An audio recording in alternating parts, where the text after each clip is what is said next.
అధ్యక్ష, ఈయన ఏదైతే మంత్రి గారు ఇప్పుడు చెప్తున్నారో ఆ ప్రాజెక్టులన్నీ ఆల్రెడీ అయినాయి అధ్యక్ష. 2014-15, 2015-16లోనే అయిపోయినాయి. చంద్రబాబు నాయుడు గారి హయాంలో ఆల్రెడీ ఖర్చు చేసేస్తారు. చేసిన తర్వాత ఇప్పుడు మళ్ళీ నువ్వు టెండర్ల లేకరా అని ఇప్పుడు నువ్వు చెప్పడం ఏంటి సార్? ఆల్రెడీ అయిపోయినాయి అన్ని.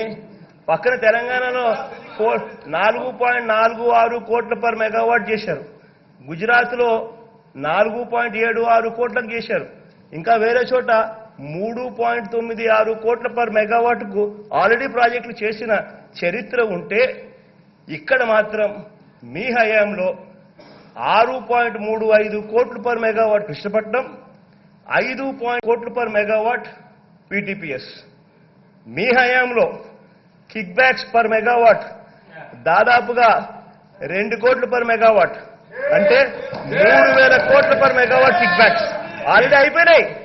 మళ్ళా పిలిచేది ఏంటి సార్? ప్లస్ ఇంకొకటి అధ్యక్ష, ఇంకోటి అన్నారు అధ్యక్ష, క్విడ్ ప్రోకో అర్థం ఏది? అదేదో నా దగ్గర నుంచి వచ్చిందని చెప్తున్నారు.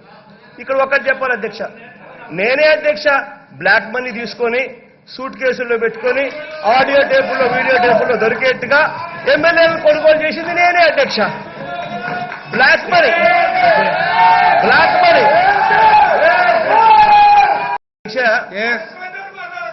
నోరు తెరిస్తే అబద్ధాలు అధ్యక్ష.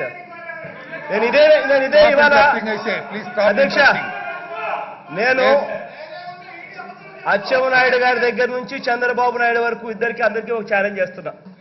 43,000 కోట్లని మీరు అంటున్నారు కదా, దాంట్లో 10 పైసలు భాగం మీరు ఇస్తారేమో చెప్పండి. నా ఆస్తులు ఆడ కావాలంటే సంతకాలు పెడతారు. రెడీనా? రెండోది అధ్యక్ష, రెండోది సిబిఐ ఛార్జ్ షీట్లు అని చెప్పి అన్నారు అధ్యక్ష.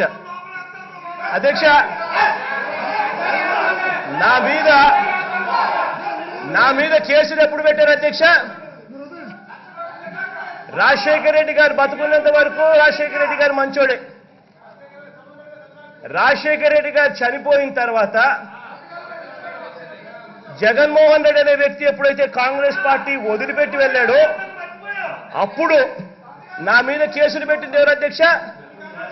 కాంగ్రెస్ పార్టీ వాళ్ళు, చంద్రబాబు నాయుడు గారికి సంబంధించిన తెలుగుదేశం పార్టీ వాళ్ళు ఇద్దరు కలిసి ఒకటై, అవును ఇదే అచ్చెన్నాయుడు గారు అన్న ఎర్రమనాయుడు గారు కేసులు పెట్టింది ఎవరు అధ్యక్ష? వీళ్ళిద్దరూ కలిసి నా మీద కేసులు పెట్టి, వీళ్ళిద్దరూ అంతవరకు రాజశేఖర రెడ్డి గారు మంచోడు, జగన్మోహన్ రెడ్డి గారు మంచోడు. కాంగ్రెస్ పార్టీ వదిలేసిన తర్వాత కాంగ్రెస్ పార్టీతో కుమ్మక్కై వీళ్ళు నా మీద కేసులు పెట్టారు అధ్యక్ష. ఇంకోటి అధ్యక్ష, రెండోది అధ్యక్ష, 43,000 కోట్లు అంటున్నారు. మొత్తం 11 ఛార్జ్ షీట్లు కూడా లెక్క కడితే తేలేదెంత తెలుసా? మీరు మొత్తము ఆరోపణల కింద చూపించింది, ఆరోపణల కింద ప్రూవ్ అయింది కాదు, ఆరోపణల కింద చూపించింది కేవలం 1,200 కోట్లు. ఆ 1,200 కోట్లలో కూడా 1,200 కోట్ల రూపాయలలో కూడా క్రైమ్ పీరియడ్కు సంబంధం లేని విషయాలు. క్రైమ్ పీరియడ్ అనేది 2004 నుంచి 2009, 2009కి సంబంధించింది కాకుండా 2009 తర్వాత కూడా సాక్షి అనే సంస్థ ఈరోజు ఆంధ్ర రాష్ట్రంలో ఉన్న ఈ సంస్థ దేశంలో నంబర్ 8 అనే సంస్థ. దేశంలో నంబర్ 8 ఏ సాక్షి? చెక్ చేసుకోండి, ఐఆర్ఎస్ రికార్డ్స్, ఏబీసీ రికార్డ్స్. అటువంటి సంస్థ ఈనాడు అనే సంస్థ 100 రూపాయల షేర్ 5,26,000 రూపాయలకు అమ్మినారు.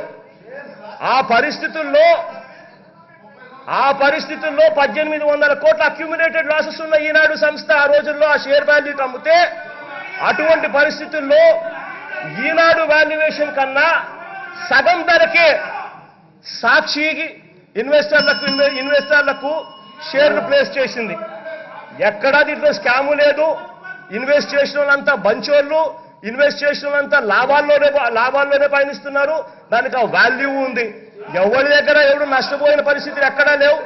సాక్షి అనేది ఇవాళ number 8 in this country. ABC records IRS రికార్డుల ప్రకారం. కాబట్టి ఎవడు ఈనాడులో ఇన్వెస్ట్ చేసినోడు నష్టపోలా, సాక్షిలో ఇన్వెస్ట్ చేసినోడు ఎవడు నష్టపోలా. కాబట్టి దయచేసి మీ రికార్డులన్నీ ఫస్ట్ పూర్తిగా మార్చుకునే కార్యక్రమం చేసుకోండి. ఫస్ట్ ఫ్యాక్స్ ఇవైతే మీరు తప్పుదోవ పట్టించే దానికోసం ఎక్కడికెక్కడో తీసుకొని పోయి